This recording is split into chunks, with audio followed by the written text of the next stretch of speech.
Trump wants a weaker dollar, he's going to get it because gravity is going to give it to him. Dominance, I think it peaked in 2015 and has been coming down. I think we're headed towards a more tripolar system. The euro is going to get bigger. The renminbi is going to become more of a thing. The dollar will still be first, but in steady decline. This episode of Monetary Matters is brought to you by VanEck, a global leader in asset management since 1955. You'll be hearing more about VanEck ETFs later on, but for now, let's get into today's interview. Today, we've got a very special interview. I am joined by renowned economist Ken Rogoff. He is the professor of public policy and economics at Harvard, and he is also the author of the book, Our Dollar, Your Problem, an insider view of 7 turbulent decades of global finance and the road ahead. Ken, welcome to Monetary Matters. Good to talk to you, Jack, and thank you for having me. I want to start by asking you about the global imbalances that you have noticed throughout your career, and in particular, the ones that I think it's fair to say they were exacerbated in the early 2000s. So you were the chief economist at the IMF from 2001 and 2003, and your book is replete with your observations about the growing imbalances in the global economy. So the trade deficit that the U.S. has, or also a version of that is called the current account deficit, as well as the very large surplus from China, and then the very large fiscal deficit from the United States as well. So just what were these observances, what were these imbalances that you were observing in the early 2000s? A terrific place to start. So right now, President Trump complains about our current account, our trade balance. The current account, as you said, it's like a slightly generalized version of that. It actually peaked, not now. It's gone up some. The Biden era, it went up, but it was much higher in the early 2000s. It might have peaked in 2006, 2007, pushing 7% of GDP back then. And I was indeed writing about it. And what concerned me was that it had shot up. I didn't understand it. I had some views. When you're looking at, in general, at macroeconomic phenomenon, if something has been going on for a long time and nothing's much happening, probably nothing much is happening. But when you see a sudden surge of money, for example, going into Argentina or going into the United States, you should look at it.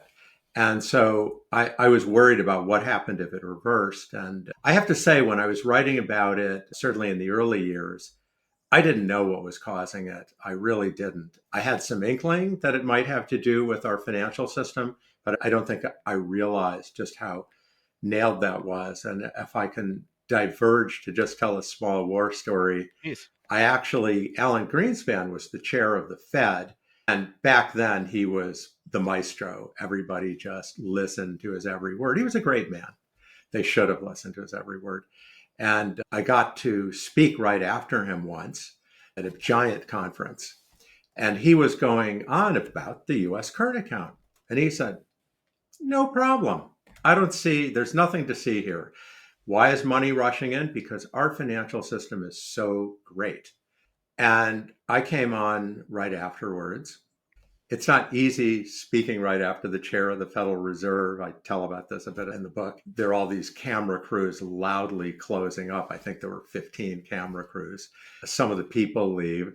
They're clearly less engaged in whatever the heck I have to say than what he had to say. But I said I disagreed. I said, when something changes this fast, you need to worry. And that when it adjusts, it could be a problem. It was only later when I was doing my 2009 book with Carmen Reinhart. We were working on that for 7 years, but I don't think this point had unfolded just yet, that we realized what was going on was financial regulation that was making money rush in. And if you were a developing economy and you did that, I worked at the IMF as chief economist for a couple of years, we'd be all over them. We'd say, whoa, you have a lot of money rushing in. What's going on? And often we'd say, you should tighten up your regulation a little bit. You can't usefully use it this fast. And that happened there. I don't think that's going on here right now with what we're experiencing. So it did go up quite a bit under Biden. The current account went up to 4%. It had been maybe 2.5%. And part of that was just our economy was doing great and we were just consuming. And part of that went into imports and part of it was other things. Was it a problem? I mean, it's right now, until Trump came in, I thought the economy was doing great. They had problems. He identifies some problems for sure, but we were the envy of the world. So it's not always a problem, I would say, particularly when you see this with price changes, debt, anything. You look for when you see a sudden change. And we will have a smaller current account trade deficit when he's done with us, because that's his target. But I think it'll be pretty painful. So the trade deficit exploded while you were the chief economist at the IMF. You were concerned about that imbalance. A mainstream view at the time, as voiced by Alan Greenspan, was that these current account deficits, they don't really matter that much. They aren't a problem. And I should say the current account is goods plus services as well as investment income. So the improvement, I think, Ken, in the current account from the United States, i.e. the current account getting less negative, has been services going up. So the U.S. is, I believe, a net exporter of services to the rest of the world. And oil. Fracking was a huge step. We used to be a big importer. Now we're not. So that was actually the biggest single thing. But you're absolutely right. We're a big exporter of services. And so just looking at goods is not looking at the whole story. The United States economy is a very service oriented economy, and we're pretty good at it. There are a lot of jobs there. Maybe they're not manufacturing jobs, but there are a lot of good jobs, and we're an exporter of services, as you say.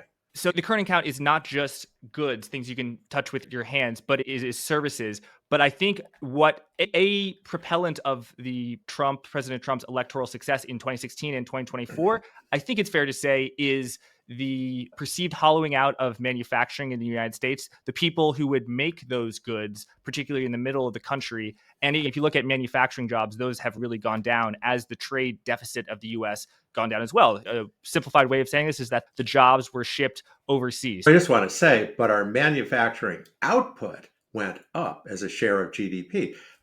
How do you square the circle? Because a lot of it's automation. Automation is a much bigger driver of what's pushing out manufacturing jobs than globalization. There's some very low level ones which aren't so much automation.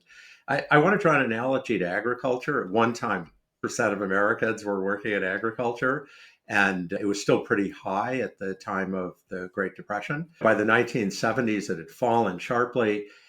And you'd see television ads just like what we're seeing now about manufacturers. We need the farmers, the soul of our economy. And if you look at the numbers now, I think it's where manufacturing is headed. We are huge producers of agricultural goods. We are exporters. In fact, Trump's tariff war is hurting our agricultural sector. But it's not a lot of jobs. It's only 2%, maybe going down to 1% of jobs. No matter what we do, manufacturing is headed that way. Its automation is a much bigger deal than globalization going forward. Okay, so you think the Trump administration's goal is somewhat running uphill of bringing the jobs back because a secular force is just the output per worker is gone way up, so it requires fewer workers. I understand that. Thank you for that point, but I would say we've got to look through the Trump administration's eyes because they are running the global economy. And they have erected very large tariffs in order to remedy this situation. And President Trump, I believe, views the existence of a trade deficit as proof of cheating. So Ken, now let's try and understand these two deficits. One way is starting with the trade deficit and then getting to the fact that the rest of the world, with those surplus dollars, invested back into the country. So China exports way more goods than it imports, so it has way more dollars, and then it recycles those dollars back into the United States. The other way of looking at it is in the reverse, that China is a big investor in the United States and keeps its currency artificially low. And as a result of that, it's very competitive. And therefore, that is why it has a trade surplus with the US and the US has a trade deficit. Which way do you think is more helpful? And also I learned a lot from this book about China. Share several of the things you learned while being in China with the IMF. And you were talking to Chinese officials at the highest level, including like the leader of China. You explained it very well about the tension. That was just very well put. We're running a trade deficit, but the flip side of that is there's excess money that the foreigners are saving that are coming back here. They match up. And they're investing it in the United States. They're investing it in houses, they're investing in stocks, but they're also building factories, creating jobs. By and large, yeah, they own some more of the United States, but the United States has grown a lot more than that. Our wealth has increased vastly. There is an issue that, for example, this may sound far afield, but I'm going to make the point. Let's just say we discovered much more oil, or we discovered rare earths. We have rare earths and we need to mine them. And it's really expensive to mine them. Money would rush in, it would create jobs, but that money rushing in is going to bid up our exchange rate. That's true. And that's going to make us a little less competitive in other things. And so the fact that the Trump administration says, because we're the reserve currency and everybody wants to be in the United States, but particularly want to hold treasury bills, is what it really means. It's pushing up the dollar. And there's some truth to that, but I wouldn't push it too far. The simplest and most important point is there's just not a close correlation between these variables. The exchange rate bounces all over creation. We've had periods where our exchange rate's been weak, periods where our exchange rate's been strong, and we're kind of running a deficit the whole time. A second thing I would say would be that we really should, if we're thinking of what's causing the trade balance, reversing the exchange rate from the exchange rate, just as an accounting measure, the current account, I'm being precise, it's a little bit broader definition. It's government saving, we're basically spending minus taxes. Net private saving, which is how much we save minus how much we invest. And right now, the trade deficit is about a third the government budget deficit.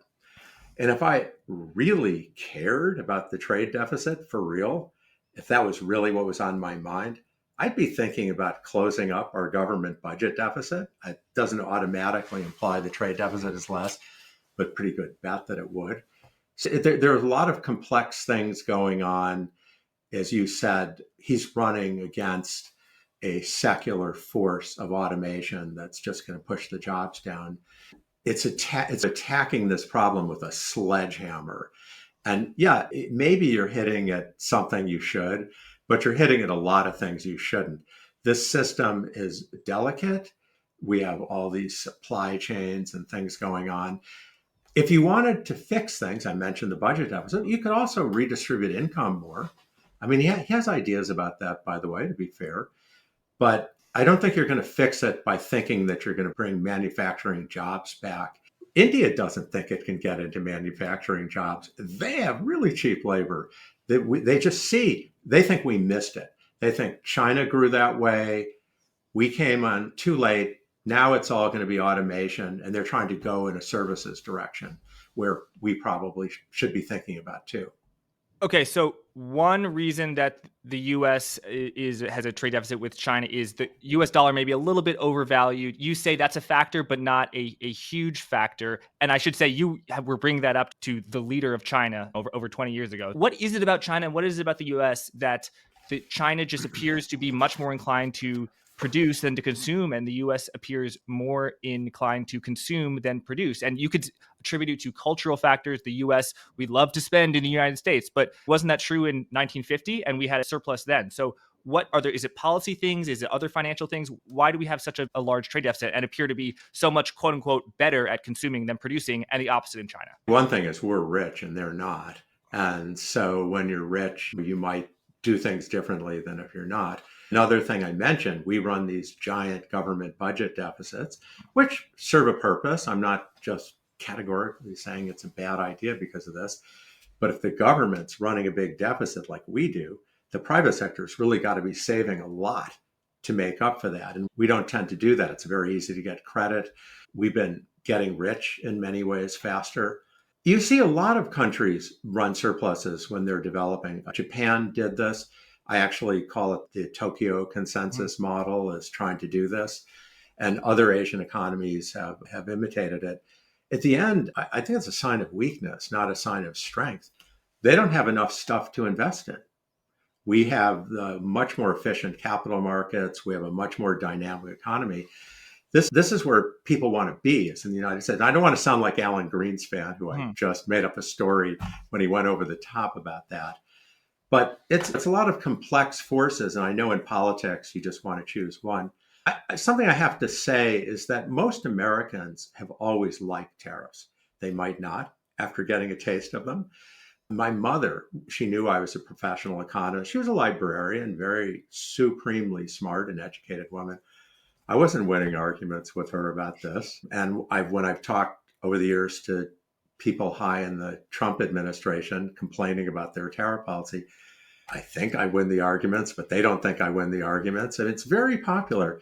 The average American, you go to them and you say, would you be willing to pay a little more to protect American jobs?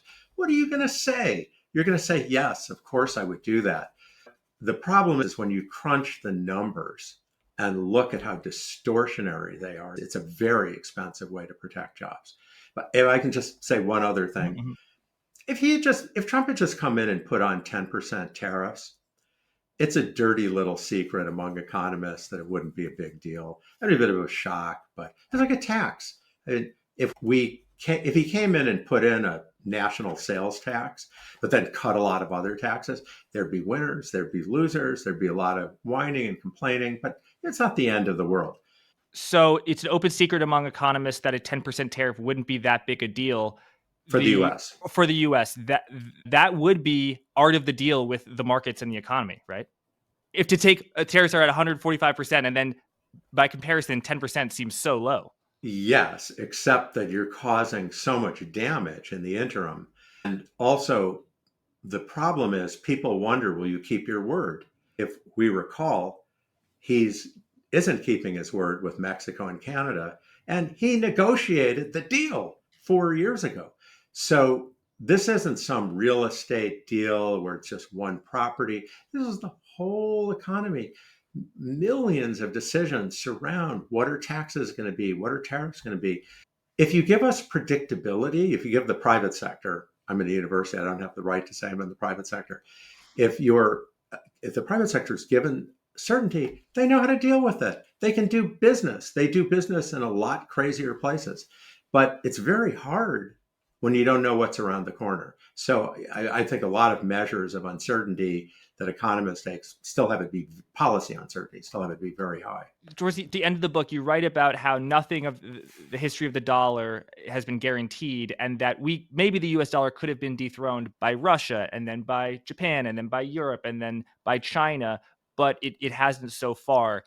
How much of the US is reserve currency and how it's lasted for, I guess, close to 100 years has been because of the fact that we run current account deficits? And is it required that the reserve currency of the world run a current account deficit? Because that's how, if you want the rest of the world to hold your currency, they have to have your currency, and they don't have your currency unless you're running a huge trade deficit with the rest of the world, a current account deficit. Great question. So let me start with a small point, then I'll go to a larger one.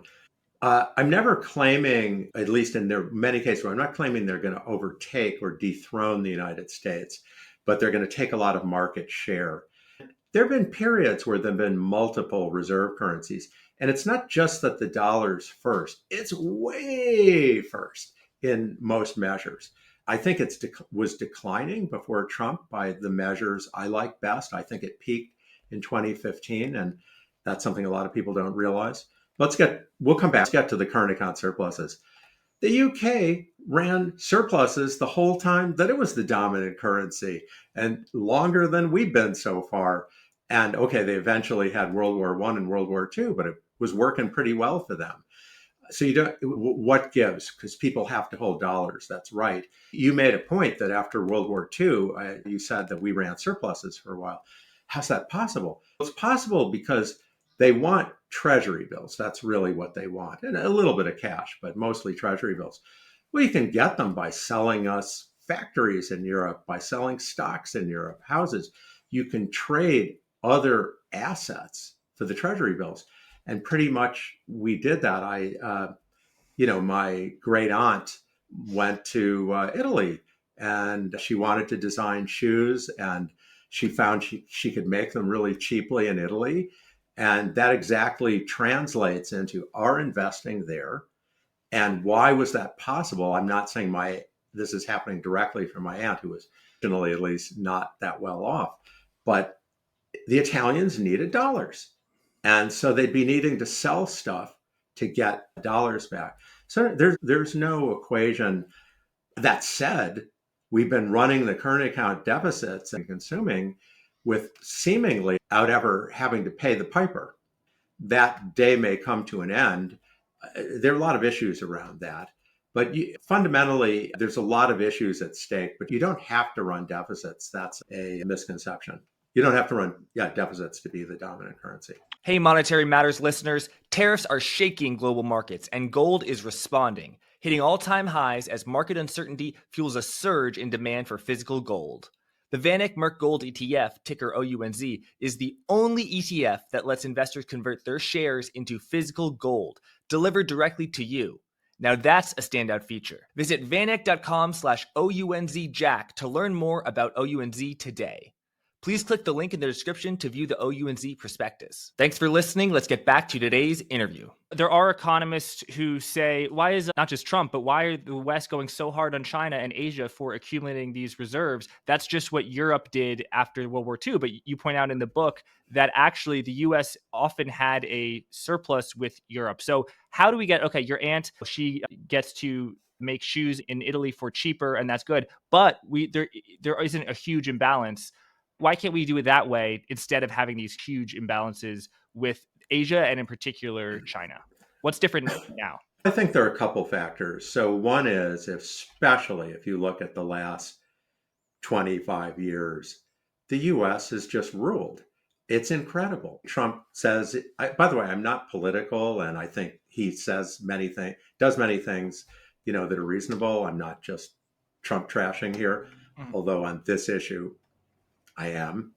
He says we had a terrible economy. It was a terrible economy that was the envy of the world. Everybody's looking how amazing the United States is doing, and they wanted in. They wanted to buy some of our tech companies. They wanted to buy our houses. They wanted to buy treasury bills. They wanted everything. The United States has historically been viewed as a safe haven, not just the treasury bill. If you buy something in the United States, let's say you have someone who's French and they buy a building I won't pick New York, I don't know it that well, but I'll pick Rochester, where I grew up. They buy a building, they own it. There's no debate. They can go sell it. Nobody's going to take it from them. That is so not true in most countries. Even stock, you think you own the stock, there's all sorts of games that they play. People think, in a way, the United States has been a safe haven. We have the rule of law, this very deep openness.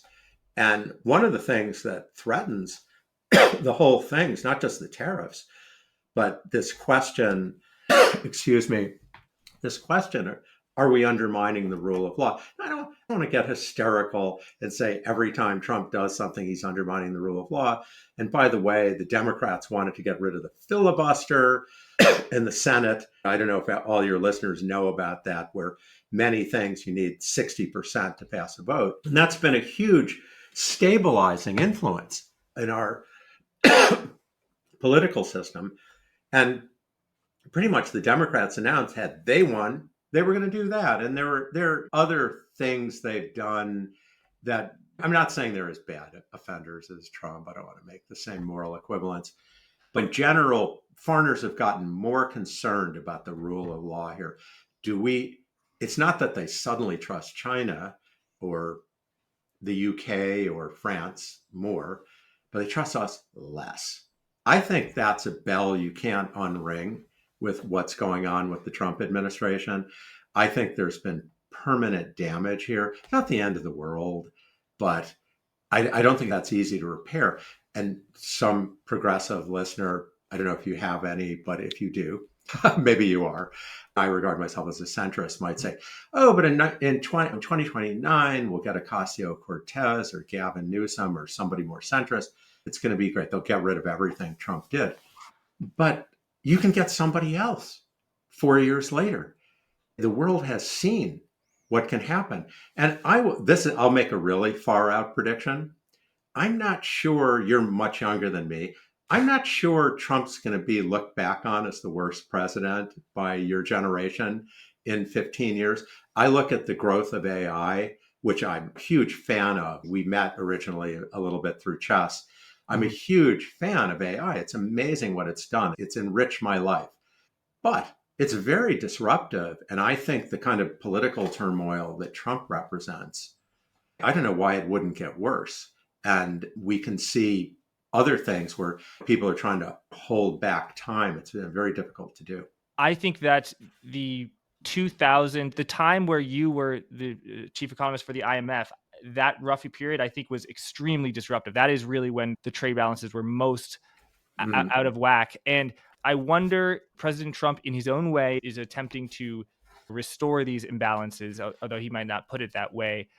You are well known for your concern over the large fiscal deficits that the United States has and the huge buildup in debt. Are you as concerned with the trade imbalances and the current account imbalances deficits as with the fiscal deficits? And if not, why not? When the trade deficit represents financing our unsustainable fiscal deficit, it is a aiding and abetting the problem. It's an accomplice to what's going on. When the trade deficits, because US tech is just ruling the world, biotech, and everyone wants in, then that's a different matter. And by the way, when they're buying equity, who cares? If they're wrong, the price goes down. Equity buying stock, even if they're building factories, it's not as risky for us. But certainly when they're buying debt, it's a problem. And I, by the way, have not really written so much about the United States debt. A lot of my work's about emerging markets and developing economies. But what I have written about is that people who think that it's a free lunch, we're the United States, we can just do anything we want. That is stupefyingly naive. It comes from this era where interest rates were just rock bottom. It happened in the 30s after, I think it was because of the financial crisis, but they thought it would last forever. They thought you could just count on, you could just borrow to the moon. So people, the right says, let's just cut taxes and cut taxes. And the left says, let's spend and spend, believing that interest rates would never rise. But that was very naive. They have risen now quite a bit. I think if we didn't have some recession risk, they'd be higher. And that's really, I think the rest of the world's already arrived at this situation, or most of it, that they're seeing they're reaching the end of the line. Their debts are lower than ours, most of them, but they see resistance from the markets already. The United States hasn't hugely seen that, but I think it's a risk that I see in my book, and I think it's accelerated now under Trump. Might have accelerated under Harris too. Again, there are these larger forces where Trump is reflecting them and not necessarily causing them. Although on the tariffs, I'm not quite sure what Harris would have done to cause that much disruption. That's tough to match. And how do you've written a lot about currencies adjusting in order to meet imbalances. How do you think these tariffs are going to impact the global currency order? You write a lot about how fixed exchange rates versus floating exchange rates in Europe. The euro is there, but the Greek economy, very different from the German economy, so that has imbalances. So economists, or a lot of economists like you, like that economies are floating against each other. And then when Republican people who were going to be appointed and are now appointed to be Trump administration officials were asked about tariffs, they said, oh, tariffs are not going to be inflationary because the dollar will rise to adjust that and offset the inflationary impact.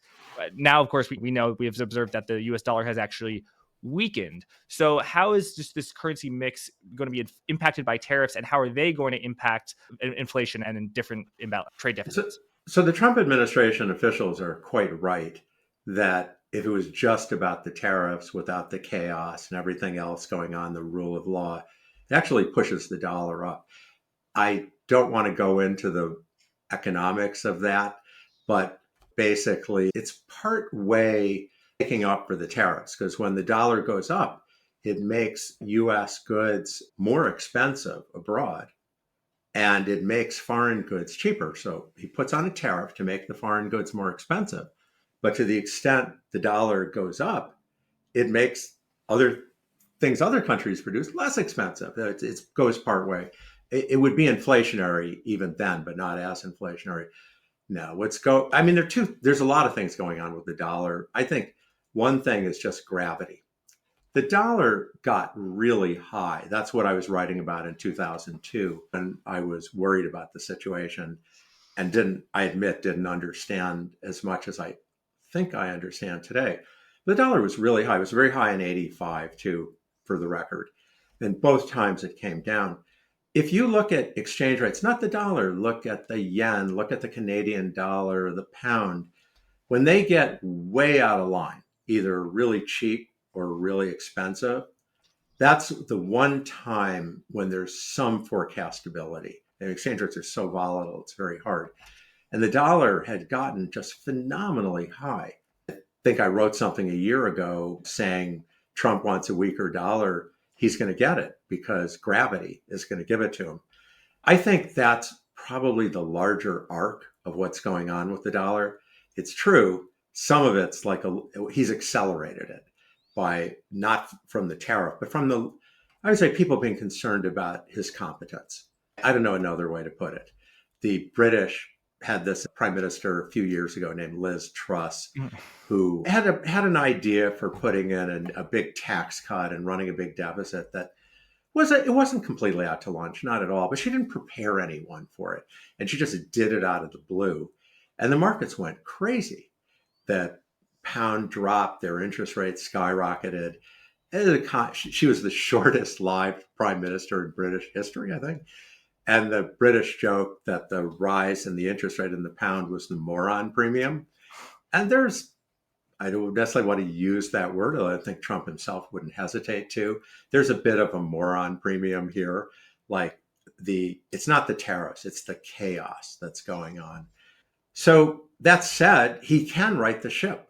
If he would walk away from this, and a lot of people in the markets, and you're much closer to the markets, tell me that everyone believes that. They just think he's going to find a retreat. He's a very clever politician. He'll say, this was my master plan. I got the greatest concessions from the Chinese, from the Canadians, from Africa. What a deal that I did. And actually, maybe nothing much happened. And he'll retreat and walk away. And what sort of concerns me about that view is, I don't know if you watched the previous Trump administration, but he's a very active man. He tweets at night. He changes his mind a lot. And is he really going to decide he doesn't want to use tariffs to bash people for freedom of speech? Or I'm not sure. I don't know we're getting to such a stable place, but we'll see. And do you think the Trump administration wants a weaker dollar, and that a weaker dollar would accomplish the goal that President Trump has said he has of narrowing the trade deficit? It has that effect at the margin, but I don't think it's a dominant effect. At the end of the day, other things like what's he going to do with our budget deficit? Let's remember the trade deficit, and a slightly generalized version you explained at the beginning, but the trade deficit, the sum of how much the government's saving and how much everyone else is saving. And when the government's saving massively, it's a lot of pressure. So if that was really his big goal, he'd squeeze that. Now, is he planning to close up government saving? I'm sure he'd tell you he's not, but I'm deeply skeptical. I've watched what I call Doge theater. It's fun. There's not a lot you can do with 5% of the government to try to make the problems go away. The tariffs will raise some money, not as much as Trump says, or as tariff Rasputin Peter Navarro says, who has a Harvard degree, by the way. I looked up his Harvard thesis, was pretty decent. I just want, for the record, I think it was correct to give him a PhD. I think he did a fine job on his thesis. And was I it don't on, agree with him. Was it an industrial organization? No, it was on industrial organization. Okay. It was a completely different topic. But it's an effect. But I think if we don't change our saving investment balance, it's not going to be a big effect. And if you go back and look at the dollar, there are periods it's been low, there are periods it's been high, and we seem to be chugging along with a big deficit all the time. They're definitely related, but I don't think it's going to solve the problem. I do think the dollar is going to come down, even if he got rid of the tariffs, even if no matter what he decided to do, I think there's a good chance the dollar will come down. But I don't think it's going to fix this problem all that much. Might a little, but not how he'd like. Ken, I think I saw a documentary about the drug trade. I promise I'll make this relevant. And it started by going on the streets, and the police said, "You've got to go to the border. The issue is not here. No matter how many drug offenders we find and people selling drugs, the supply is there. Go to the source of the supply." And then they go to the border and they say, you got to go back to the cities because there's a huge demand for it. And so it's the documentarian is like a ping pong ball between supply and demand. And I feel that way as someone who's new into this. You're obviously a veteran, so you've learned to deal with the frustration, but of focusing on the current account deficit, and then it's the fiscal deficit. Then you go look at fiscal deficit, it's the current account deficit. And if you actually want to change things, if you and I were running the global economy, heaven forbid, or if you want to even see how things could be changed, where do you start? It seems like you're saying the fiscal deficit needs to be lowered, and as a result, the trade imbalance will solve itself. I didn't know it would solve itself, but it definitely will do more than the tariffs will do. The fact is, these are reflections of underlying forces and lots of things. The current accounts, these massive expenditures minus these massive sales, there's a lot of moving parts and things going on. You want to get the fundamentals right. You want to have a growing economy. You'd like to have jobs, good jobs for people. You'd like to have good education. And I think you need to be careful about things like financial market regulation. Too much is bad, but too little is also bad. You want to have sensible infrastructure investment. We need rural internet now. The Biden administration actually had a big push for this, spent a lot of money, but as you probably know, built exactly zero out of it. So the problem is still there. And you want to run your country. There's no single thing. But I would say if you were asking what these things are, when you go to the doctor, maybe you're too young, haven't gone enough. They take blood tests, they check your heart and this and that. They're not going to know what's going on. But if something's out of line, you look more. And I would say the trade deficit's like that. And even the fiscal deficit. You should, if it's way out of line, if it's changed a lot, it requires a deeper look. And certainly the fiscal deficit, it looks way out of line to me and by historical standards. And we don't seem to have any appetite for reining it in. The trade deficit's high. It had come down under Trump, and a lot of that, it come down under Obama first, but maybe even more under Trump. I'd actually have to fact check that. I'm not sure. But it did go up under Biden. And I mean, it's a funny thing to focus on when the whole world is drooling over the US economy, just wishing they could be more like the United States, and then suddenly saying, oh, it's terrible. We have to change it. And one solution, I guess, could be to have capital controls and just prevent so much money coming into the United States. What would the advantages and maybe costs of that be as you perceive them? You've written a lot about the capital controls within China and also how sometimes it is necessary to have capital controls to control these imbalances. Yeah, so particularly for countries that have very corrupt governments, corrupt financial sectors, underdeveloped financial sectors, you don't want too much money flowing in too fast. You can't trust it. I give lots of examples in the book. But even the United States is better. And one of the reasons we've been so successful is, by and large, with some mistakes like the global financial crisis and the Greenspan event that I told about, we've made good use of it. The money's been pouring in and our economy has been growing, wealth has been growing, and not just for a year or two. It's not just a heroin shot in the arm. It's something that's been long lasting. I think both the Democrats and Trump, I hesitate to call him a Republican, but both sides are saying, yeah, let's look at how we can do better. The answers to that have things to do like improving healthcare, improving education, early childhood care. There are a lot of ideas out there. They're not so much of let's not be so open to capital. We may end up having capital controls at the end of this because I think what Trump's going to find is that as he continues to careen about from one tariff level to another, disturb people about what he's going to do with the Fed, disturb people about what he's going to do with the rule of law, foreigners are going to get skittish. And it wouldn't shock me if, again, Trump is prepared to be interventionist. He does what Nixon did 50 years ago and put in capital controls in order to try to tame things. When you're so dependent, we just are so drunk on our financial system, putting in capital controls, it's going to wreak havoc. But I wouldn't be surprised if he tries it. While we're at it, I wouldn't be surprised if he tries price controls, which Harris got roundly condemned for mentioning it in the campaign. Ford did it, Nixon did it, we did it in World War II. And again, Trump is not someone who says economists think it's a bad idea.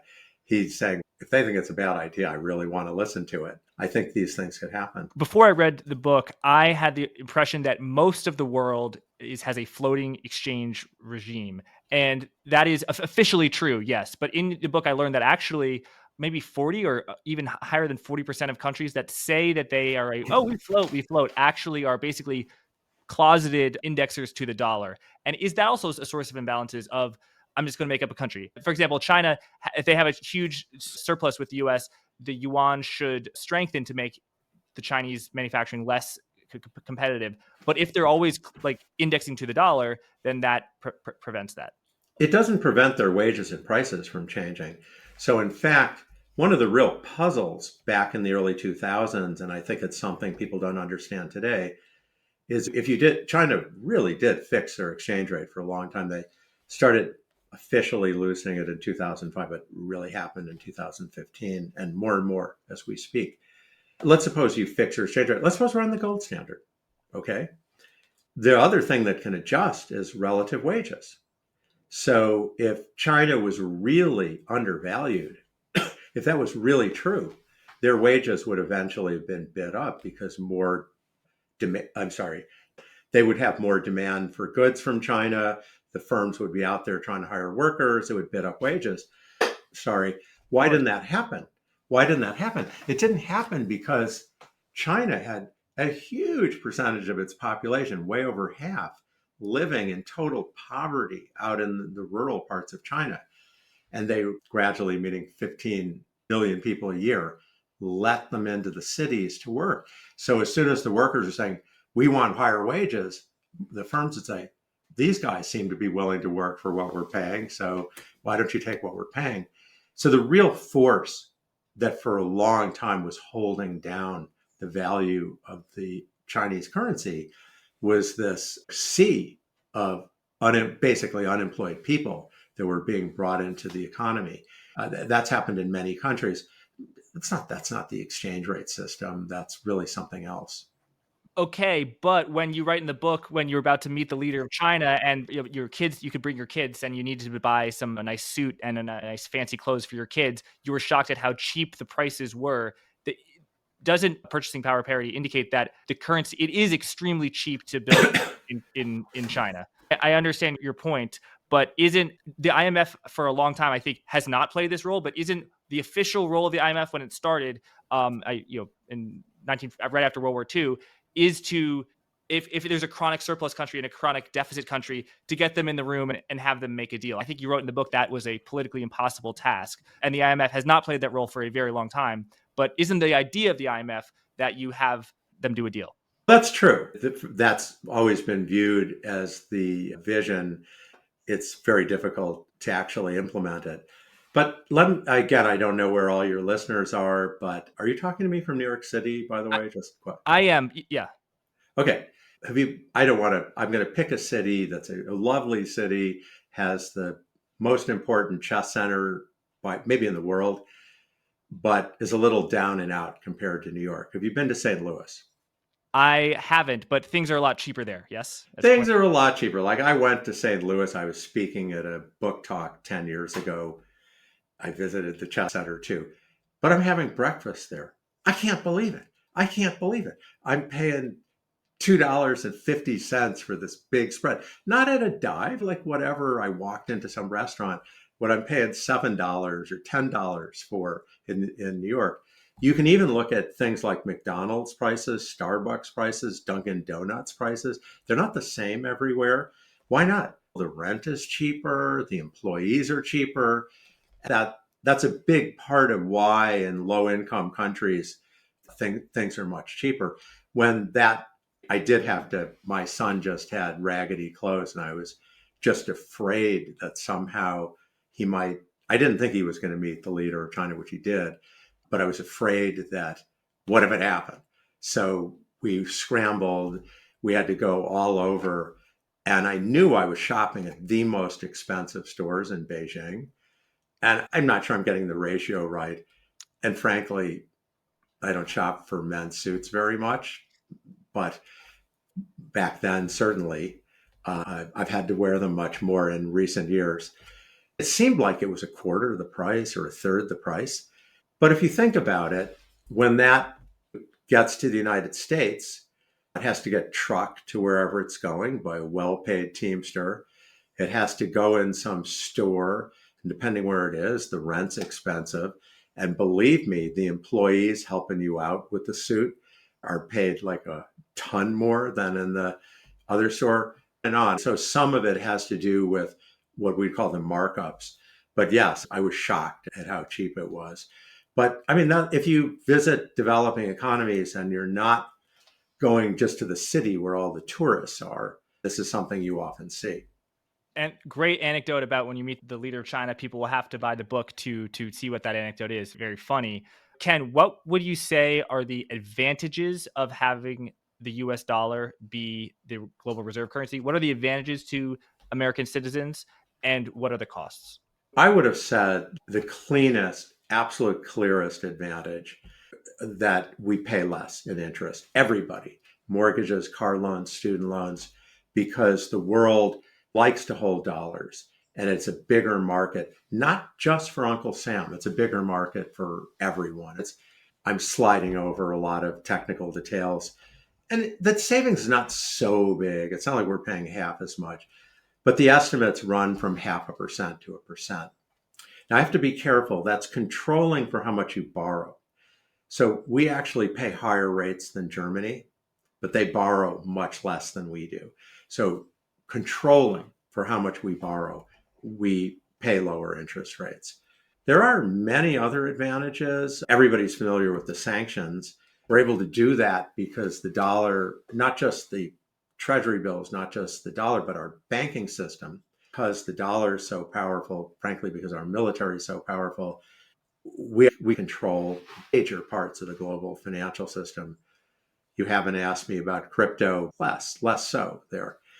And that gives us a lot of power to spy on people, to impose sanctions. So that's a benefit. And maybe another one is that when we have the next pandemic, we spent much more than anybody else in the pandemic. And okay, it's a more complicated calculation, but we, at least at the outset of the financial crisis, we were spending a lot more than other countries were spending.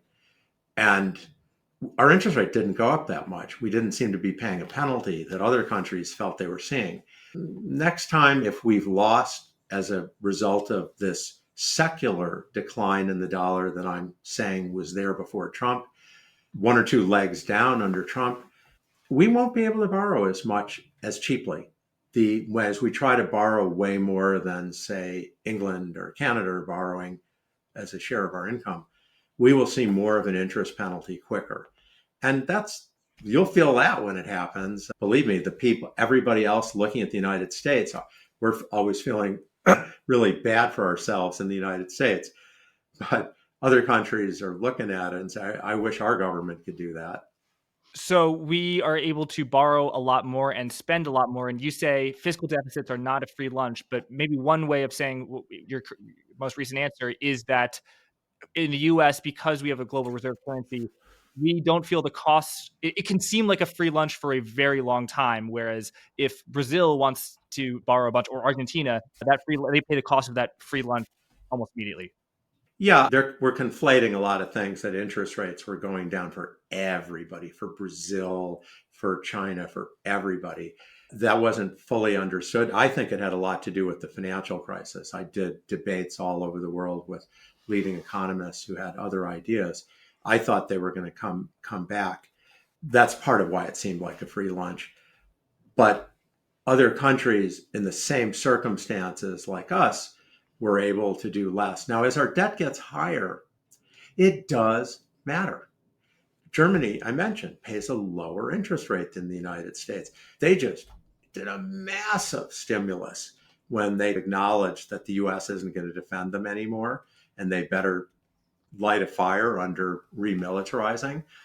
And they paid a penalty when they did that. But the target debt went from 60% to 80% of GDP, if I have it right. And their interest rate jumped maybe 0.5%. And so that's the kind of thing that might happen to us. Didn't last time, but our debt's much bigger. Interest rates are much higher, maybe less competent government. And I think we're at risk of that. And even though the US has been a huge borrower and the rest of the world has been a huge creditor to the United States, you write about how the US actually has historically earned more on its international holdings than the world earns on the US, even though the world owns a lot more of the US than the US owes of the rest of the world. And you say that's because we take way more risk. Germany would buy the Ford bond, whereas we would buy the Volkswagen stock. So ultimately, our stocks, we take way more risk. Is that changing though, now that the US interest rates are so high? Europe is cutting rates. Bank of Japan interest rates are actually going up, but they're very low. China interest rates very low as well. The US stocks have outperformed the foreign markets. So is that different? And is US income, are we actually now paying more in interest to the rest of the world than the rest of the world pays to us for the first time in a long time, even though for a long time we've owed more than we own? Complex, multifaceted question, not easy to give a glib answer. For one thing, when you talk about us investing in factories, that's the private sector, that's not the government. So it's the private sector, the financial individuals who are really the ones that are making money on this. And so that was true very recently, the last few years, despite the fact we fundamentally hold a much riskier portfolio. You said it very well. They hold high, I would say this is an approximation, but they hold roughly in the United States 60% bonds and 40% stock. That might be a year out of date, but the basic idea. And we basically hold 60% stock and 40% bonds. I'm simplifying a lot of things. And when you do that, because of equity pays a higher return, on average, you do better. The last few years, until recently, our stock market was just doing so well that even though they have only percent of their assets in the US in equity, and we have 60% abroad in equity, they were making so much money that they actually were gaining every year beyond what they were putting into us. I don't know, there's a debate around whether that'll last. You're probably right, what you said. I haven't seen the numbers that our net payments abroad will not look as favorable in this period. But there's a phrase people have saying, we've been banker to the world. Banks take in, they issue deposits, and they do take risky stuff on their books. And we've done that. It's great business. And by the way, if you put a lot of tariffs in, it interferes with that business. Now, President Trump explicitly recognizes this, and so does Scott Bessent, is, I think, on the whole, pretty sensible Treasury Secretary. And they said, the financial sector is doing too well. The rest of America is not. The problem with that is they're very connected. The financial sectors, you want to build factories? I'm sorry, you're going to have to go to the financial sector to get the financing. And some of that money might have been coming in from the outside. You're planning on doing exporting? We better hope the rest of the world's not putting tariffs on us. I could go on and on. So it's some of what they say makes sense. The global finance has been really good for us. The government gets a lot of taxes from it. They use the tax to do all kinds of things. And to just say we can solve one thing without affecting everything is very unlikely. So in 10 years, what do you think the dollar system looks like? How is it different from the dollar system we have now? So first of all, I'm going to tell you at the end where I think we'll get, but I think along the way it's going to be very turbulent. And I think that has to do with a lot of factors. It's not just Trump. I believe had Harris been elected, I know I would be making this. My book was essentially, I was doing the last day of page proofs on election day. I couldn't change a thing. I didn't have a crystal ball in the election, I'll tell you that. I had no idea who was going to win. I think we're headed for a more volatile period having to do with our debt, having to do with the loss of to respect the Federal Reserve, having to do with the fact that the rest of the world's chipping away at our dominance. I think it peaked in 2015 and has been coming down. I think we're headed towards a more tripolar system. The euro is going to get bigger. The renminbi is going to become more of a thing. The dollar will still be first, but in steady decline. That's the norm in these things. We can go back to when the Dutch guilder in 1600s took over from the Spanish peseta. The pesetas were rolling around there for a long time. When the US took over from the UK, it didn't happen overnight. It was 20 years. Frankly, many people thought this vision of the future I'm giving was where we would have been 20 years ago. The last 20 years ago has been a shock to most economists. There may be some Monday morning quarterback saying, I knew that. I knew that. Yeah. I'd like to see what they wrote in 2005. I don't think people knew that. And so it's pausing a second. The natural, if you lived in a kumbaya world where everyone loves everyone and everyone respects every law, everybody's super nice and nobody cheats, we just want one currency. My intellectual grandfather, Robert Mundell, my thesis advisor's thesis advisor, he won a Nobel Prize, great man, little quirky on currencies. I talk about it in the book. And he came to me and he said, I think the optimal number of currencies is an odd number less than 3. He would say that to me. And he's right. If we trusted everyone, we'd like that and we'd just have the dollar. But the thing is, the Chinese don't trust us. Well, obviously, the Russians don't. Believe me, the Europeans don't trust us. And really hearkening back to my chess past, where I was a wandering professional chess player in my teens, you learn that, yeah, people like your dollar, but they don't necessarily like you, the United States. And there are a lot of things about the system. The Europeans don't just quietly dislike it, they hate it. And you could go to Latin America, and some of it's hot air, saying they want a different system, but they don't really have an idea. There's a lot of energy pushing away from just having one all-seeing currency. And we've given it a big push towards that happening recently. But I think we were headed that way regardless. If we had one world currency, so the dollar was the global dollar, and it wasn't just the Federal Reserve and U.S. banks that could print it, but all central banks and all banks all around the world, would the U.S., the fact that we have a huge current account deficit, a huge trade deficit, would that mean that we would have deflation and a recession because basically we don't have our house in order and the recession is the way to get our house in order? Let me frame the question a little differently. Back when we were on the gold standard, we weren't controlling things. The gold standard was a brief period, and there are nutcases, maybe that's too tough a word, who think, what a great idea, we should go back on the gold standard. The conservative media, the Wall Street Journal occasionally gives a voice to these people. That's worse than the tariffs. The tariffs would seem lame, tame, compared to if we went back on the gold standard. And the trouble with the gold standard is, okay, it's great if you're going to keep your word, but nobody does. We've certainly cheated again and again on the gold standard. We said the dollar was worth $20 an ounce. Just kidding, $35 an ounce. That's a devaluation. We said governments can use it. And then Nixon said, just kidding. I'm not going to give you dollars. He was the president in the early 70s. That's where the title of my book comes from, that he sent his Treasury secretary to tell people, they were saying, we're holding all your dollars. We thought they were as good as gold. And what if you inflate them away? The Treasury Secretary is a Texan, said, our dollar, it's your problem.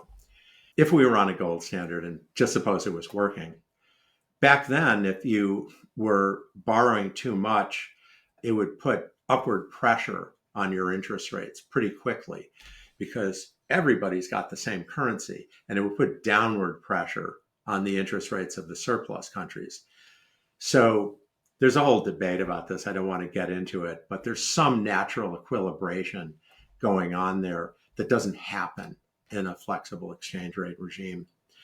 The trouble with the world currency is basically we just don't live in this kind of futuristic world. I go into Star Trek quite a bit in the book. And because if you think about it, what were they using for a currency? Because they seem to live in a kumbaya world, or at least within the Federation, they were basically, everyone was an incredible amount of peace. They were incredibly at peace. If we don't have a world government, Europe has trouble. They're much more homogenous. They have trouble agreeing on who gets what and how do you spend. Can you imagine if we told, okay, I'm sorry, they're next, just our southern neighbors, wonderful country, Mexico. We told the Mexican, just set the Mexican central bank and the Canadian central bank, you can now print dollars, knock yourself out. What do you think that's going to look like for inflation? The Canadians might be one thing, but Mexico's a very low income country. They'd be well within their rights if they had that ability to say, we're just going to go crazy with this. We're going to print a lot. So how do you control everyone? You need a governance system. The Europeans have done it, albeit better than I dreamed they could, but it's hard. It's very challenging. So this whole idea of a world currency, and I talk about that a lot in the book, because it has a romantic draw. So many great economists have proposed a world currency. It sounds crazy. I said Mundell, my intellectual grandfather, wanted one. But actually, there's this long list of great thinkers, Nobel Prize winners, that have proposed a world currency. And I explain why not in this world are we likely to see that. In the book, you talk about central bank digital currencies, crypto, all the potential threats to the dollar. I think maybe one of the greatest threats to the dollar in order to replace it could be the renminbi. I learned a lot from your chapters on China. Very clear, you are an expert on China. I imagine when you were the chief economist at the IMF, China was a big topic with all these imbalances we've been talking about. Final question is about China. Number one, how do you think they weather the storm with these tariffs? Is it stimulus? Are they finally going to be stimulating consumption, even though they've been talking about that for decades now? And number two is their goal of renminbi internationalization, or replacing the US dollar, basically. Is that still top of mind, do you think, for President Xi and the Beijing, the leaders in China? And is the renminbi the greatest threat to replacing the global reserve currency as the dollar? So I first have to say, you have just asked me so many great questions. They are really hard questions that you're asking that sort of defy having short, simple answers. But I'm going to try to do my best. So I've said that I agree with some. I'm talking about economic policies when I say what Trump is doing. I'm not condoning trying to close down my university and other things like that. I teach at Harvard University. Shouldn't have gone off on that tangent. No worries. But I don't agree with everything. But on economic policy, there's a lot. He's a pragmatist. There are a lot of reasonable things. This one is just dumb, the tariffs, the way he's doing it. If he did it, just a flat tax. But is there a chance that I'm the one who looks dumb and he looks like a genius 10 years from now and said, what do you know? All the economists, and if I'm lucky, they'll add my name as one of the people complaining about it. They all said it was numbskull, dumb, incompetent, et cetera, et cetera. And you know what? China had been a threat to the United States. China was growing like gangbusters. Trump hit them when they're down. He hit them when their economy was weak. He hit them when Xi was struggling, and they never came back, which he did to Japan, by the way. And I hope I'm around then. And if I prove wrong and that proves right, I promise you to come back on your podcast, or you'll probably have moved on to bigger things. But whatever one you do, I'll come back and say it was wrong. I think that is in the realm of not being crazy. China, in some ways, is a big threat to our way of life. And we want all their stuff. I'm a globalist. And so at the end of the day, I want to engage with China. I want a peaceful rise of China, but it's not looking as peaceful as it did back when I was chief economist at the IMF, even back 10 years ago. I hope I'm wrong. I really hope I'm wrong, and I do what I can to try to bridge the two cultures. But Trump could look like a genius at the end of this, where the historians rewrite the books and say he did a lot of chaotic things. He shouldn't have attacked Canada. He shouldn't have been putting a tariff on French wine. if you look at the big picture, he got one really important thing, which was trying to hit China while it's down. So it's an interesting question. I'm open. I think we have to open our minds to that. Just because we have a reflexive reaction, and I would say many Harvard people do, I try not to myself, a reflexive reaction that if Trump did it, it's wrong. We just know it's wrong. It's not always pleasant living through every speech and every moment, but it could be something different. Yeah, and sorry, just about renminbi internationalization. Is that still a goal of China? They're totally on. They started in 2015, but let me tell you, when they saw the sanctions that we did to Russia, which we're able to do because the renminbi is not sufficiently internationalized, they have gotten going hard on that. I don't want to go into the details here. Mm. It takes years, but that train's left the station. They're moving on. It will happen. I don't know exactly how it will go. People say, who wants the renminbi? Well, you're not going to use it unless you're in China. Neither am I. But there are a lot of countries, not just Russia, Iran, North Korea, a lot of African countries, a lot of South Asian countries, or just Asian countries, African countries I mentioned, Latin America, they don't trust the United States. They would just rather deal with China. They understand China's business. They know what China wants. China controls their information. They'd rather China had it than Donald Trump. That's a very large grouping. So the idea that no one wants the renminbi, we'll wake up one day and see there are a lot of places. I thought you used to love the dollar. Don't you just want dollars? You'll be going in a market in some African city, a street market, and you'll pull out your dollars and go, what are those? Where are the renminbi? I don't know. We don't take those. Don't be surprised if that happens in pockets and that adds up to something in the end. Thank you, Professor Rogoff. A real pleasure to have you on Monetary Matters. People should check out your book, Our Dollar, Your Problem.